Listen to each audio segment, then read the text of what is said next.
An hour before my wedding, I found my dress hanging in the guest room closet with 7 deep cuts running through the ivory satin. Behind the kitchen door, my future mother-in-law laughed softly. "Now everyone will see what she really is," she whispered. "Cheap." Her daughter replied, "Do you think she'll still show up?" I covered my mouth so they wouldn't hear me breathing. They expected tears. They expected panic. Most of all, they expected me to call off the ceremony and let them tell everyone that I had abandoned their precious son. Instead, I quietly reached for my phone and pressed record. Then I put on a black dress and drove to the courthouse.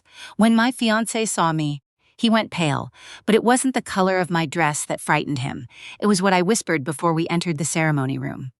"Today, Daniel, you finally have to choose." My name is Elena Brooks, and until that morning, I thought the worst thing a woman could lose on her wedding day was her dress. I was wrong. I was 33 and owned a small interior design studio in Richmond, Virginia. It wasn't glamorous, but it was mine. I had built it from a folding desk in my apartment into a business employing 4 people. I met Daniel Mercer when his company hired me to redesign its new offices. He was 35, worked in commercial insurance, and seemed wonderfully dependable. He remembered how I took my coffee. He sent lunch to my office when I worked late.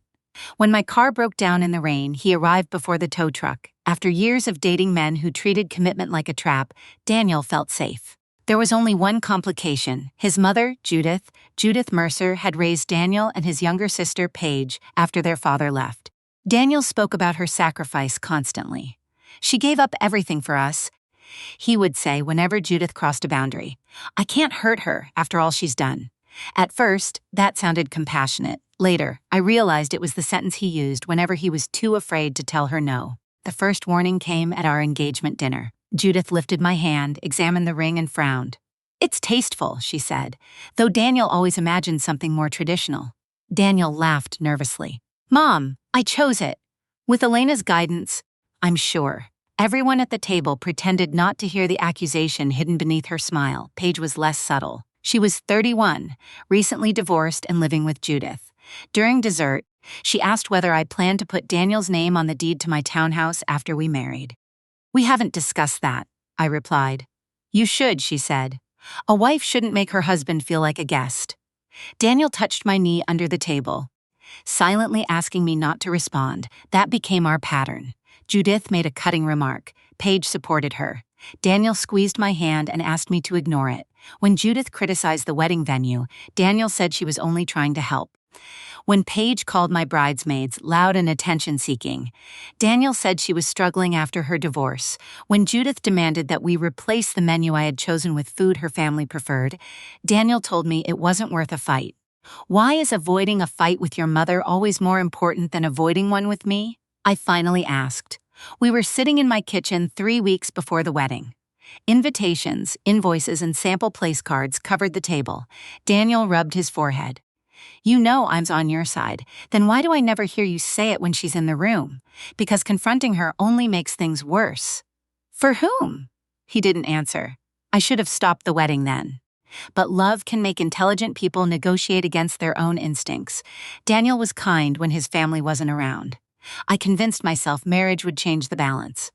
Once we became husband and wife, I believed he would understand that I was his immediate family.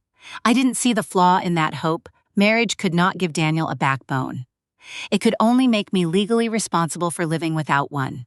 4 days before the ceremony, I collected my wedding gown from a boutique near Carytown. It was not extravagant. There were no crystals, enormous bows, or layers of lace. It was an ivory satin dress with a square neckline, fitted sleeves, and a long, clean skirt.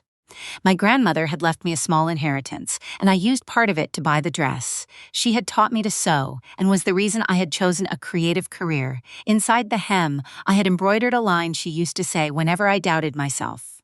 "Never shrink to fit inside someone else's life." When I showed the dress to my mother, she cried, "It looks like it was made for you." "It was," I said. On the night before the wedding, Daniel was supposed to stay at his brother's apartment. Instead, Judith called him in a panic. She claimed the welcome bags for the guests had been assembled incorrectly. "I need to go over there for an hour," he told me. "Daniel, those bags were finished yesterday. Mom says Paige mixed up the room numbers." "Then Paige can fix them." His expression tightened. "Please don't make this difficult tonight." I stared at him. I'm making it difficult? That isn't what I meant. It was exactly what he meant. He kissed my forehead, promised to call, and left. At 11:30, I was still alone. When he finally answered, I could hear Judith and Paige talking behind him. I'm going to sleep here, he said. It's late and Mom is emotional. On the night before our wedding? It's one night, Elena. No. It's every night she wants something and you decide I can wait. Can we please not do this now? I looked at the garment bag hanging safely in the guest room closet. Fine, I said. I'll see you at the courthouse. I ended the call before he could hear me cry. The ceremony was scheduled for noon at Richmond City Hall. We had planned a larger reception that evening at a converted warehouse overlooking the James River, but the legal ceremony itself would be intimate. At 8:30 the next morning, Judith and Paige arrived at my townhouse. I had never invited them. Judith swept inside carrying a cosmetics case. A bride shouldn't prepare alone, she announced. Paige followed with 2 garment bags and a bottle of champagne. Daniel asked us to help. That sounded believable. Daniel often volunteered my time, my home, and my patience to keep his family satisfied. My makeup artist will be here at 9, I said.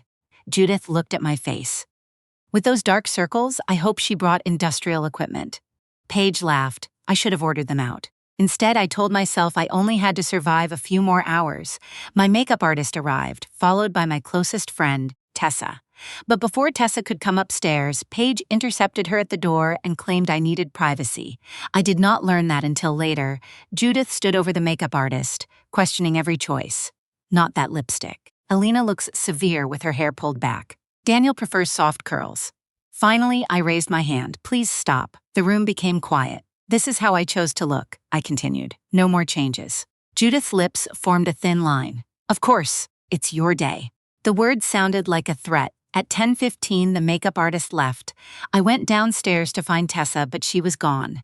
Paige said she had received an urgent call and driven ahead to the courthouse. My phone was charging in the bedroom, so I couldn't check. Judith poured 3 glasses of champagne. To family, she said. I don't want any. Nerves? No, I want to get dressed.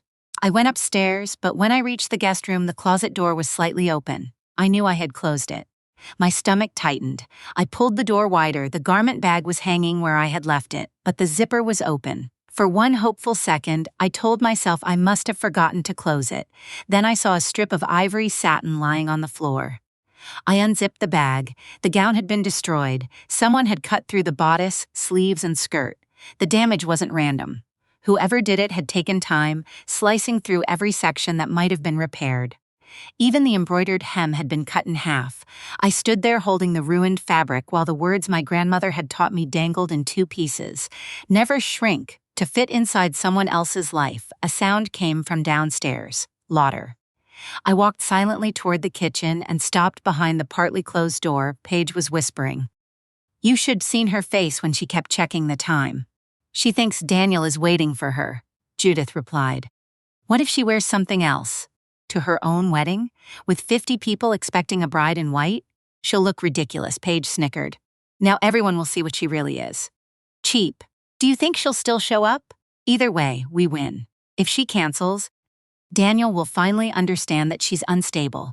If she goes in whatever she can find, she'll humiliate herself. My first instinct was to burst through the door. Then I heard Judith say something that changed everything. Once Daniel calms down, he'll come home. He always does. She wasn't trying to protect her son. She was trying to reclaim him. I took out my phone and pressed record.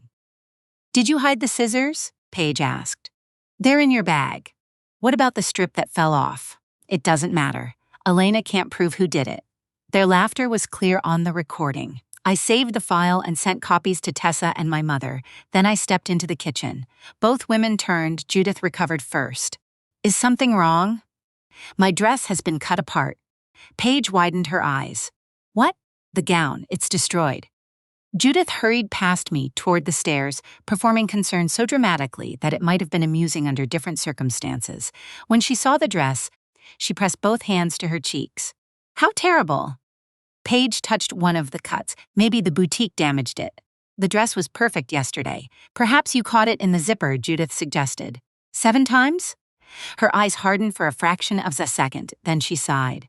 This is not the moment to become hysterical. There it was. They had prepared the crime, and my reaction, if I shouted, I was unstable. If I cried, I was weak. If I accused them without evidence, they would deny everything, so I gave them none of it.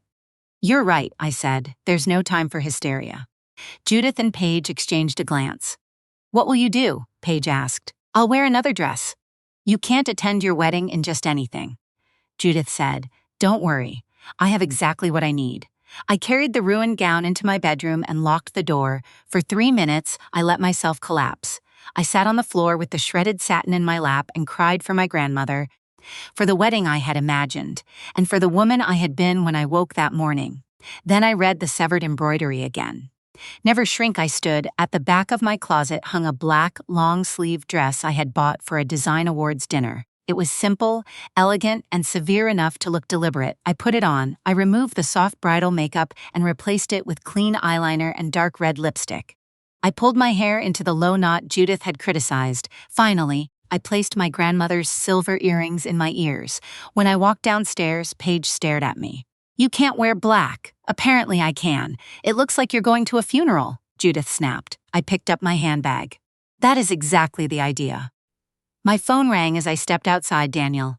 "Where are you?" he demanded. "The judge is ready, and everyone's asking questions. I had a problem with my dress." "What kind of problem?" "I'll explain when I arrive." "Alina, Mom and Paige aren't answering." "Are they still with you?"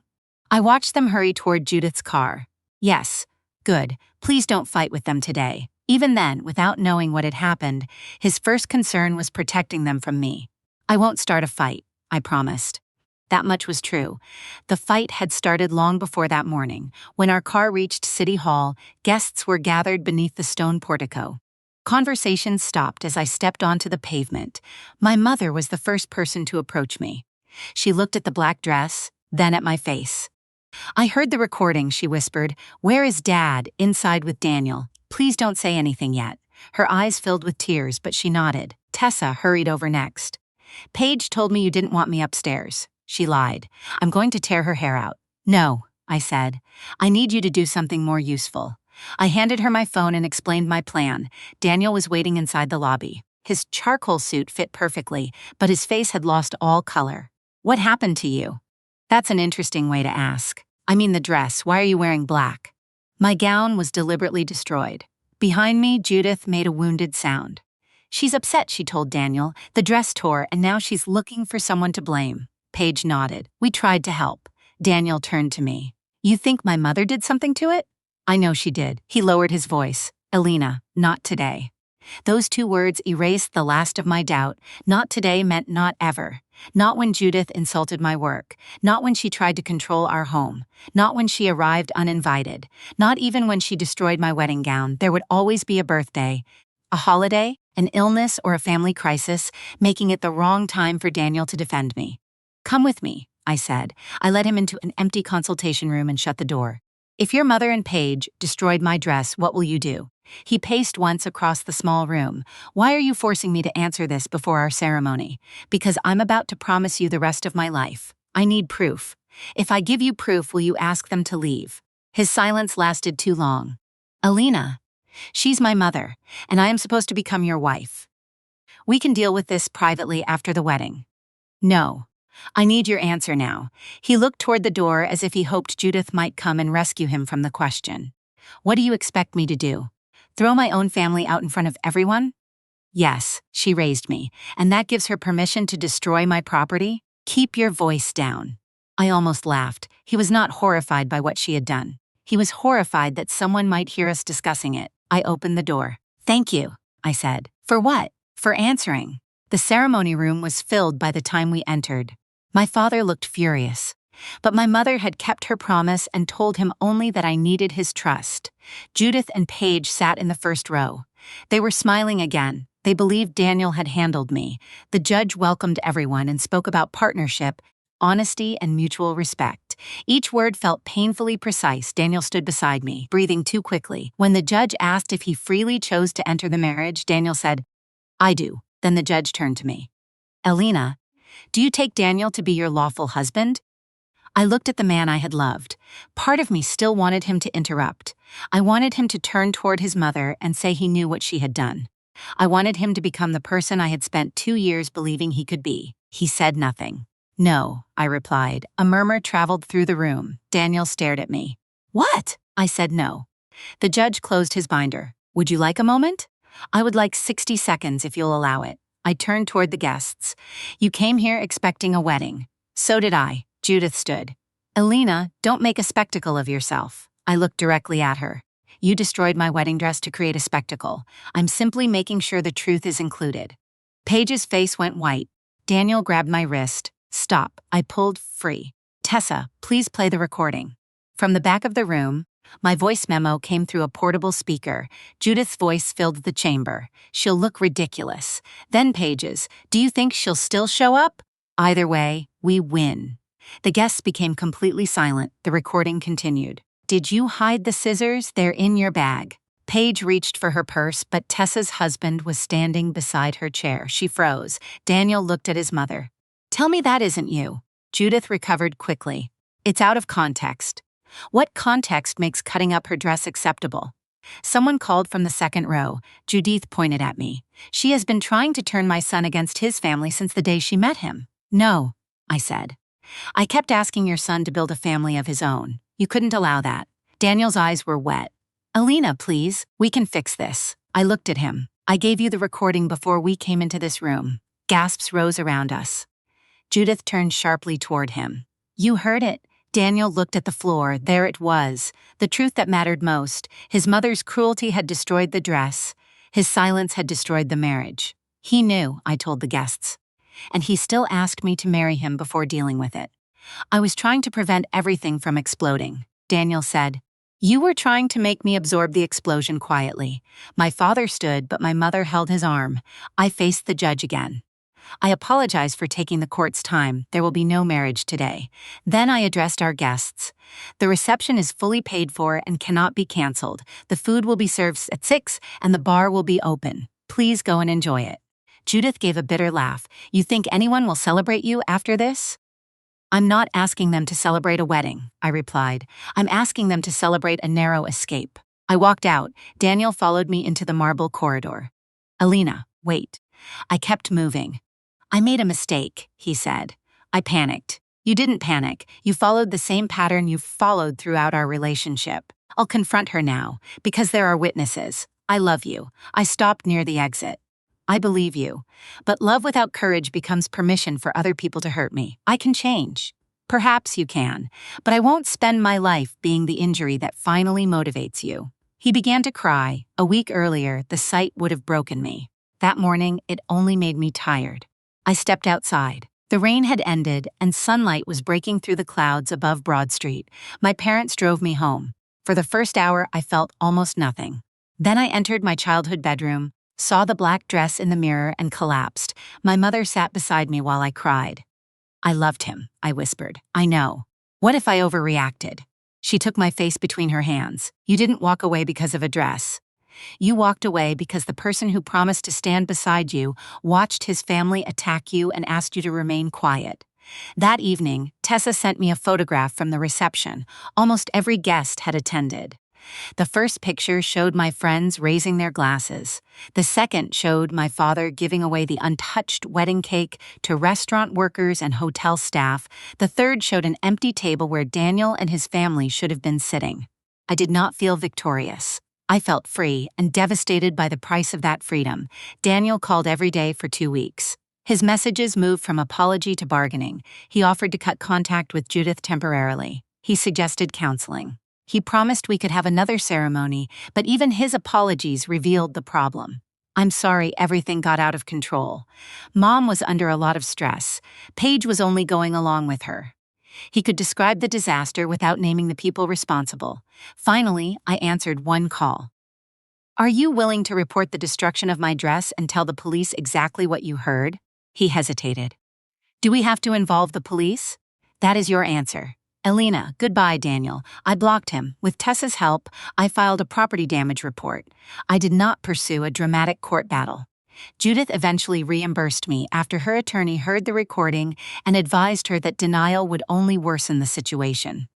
3 months later, I sold my townhouse and moved to Charleston, South Carolina. It had been my grandmother's favorite city. She used to take me there as a child and point out the colors of the old houses, the iron balconies, and hidden gardens. I opened a new design studio in a narrow building on King Street. The first year was difficult. I worked too much, trusted too little, and sometimes woke from dreams in which I was standing before the judge, unable to speak.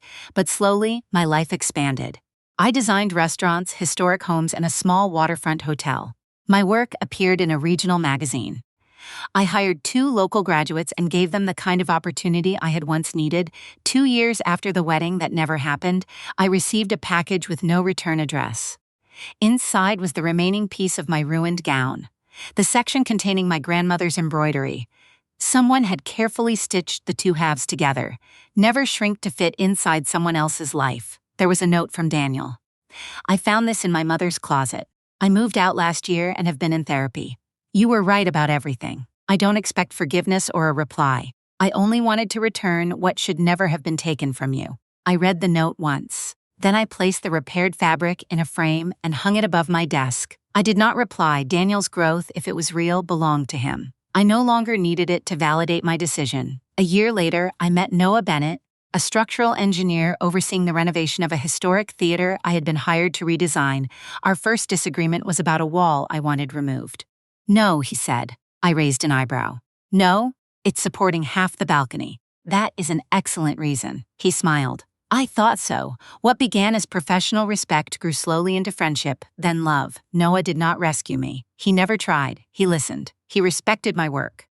When his family disagreed with one of our decisions, he did not squeeze my hand under the table and ask me to endure it. He simply said, "This is what Elena and I decided."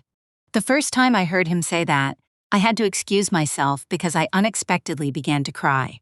We married on a quiet spring afternoon in my grandmother's garden. There were 18 guests, white roses, and no elaborate reception. I did not wear ivory. I wore a pale blue dress I had designed myself, with my grandmother's words embroidered inside the hem. Before the ceremony, Noah found me standing alone beneath an oak tree. Nervous? He asked. A little. We can wait. I looked at him.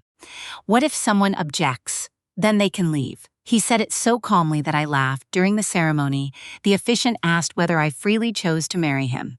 For a moment, I remembered the courthouse in Richmond. The black dress.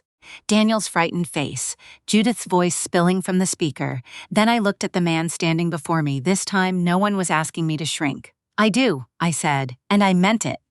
People sometimes assume my life changed because 2 cruel women destroyed a wedding gown. But the dress was never the real loss. It was evidence.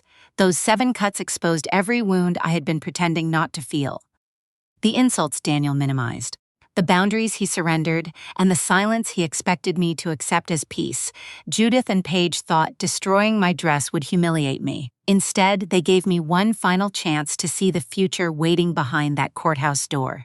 I would have spent years asking Daniel to choose me, years hearing, "Not today." Years becoming smaller so his mother could remain comfortable. The black dress did not mark the funeral of my happiness.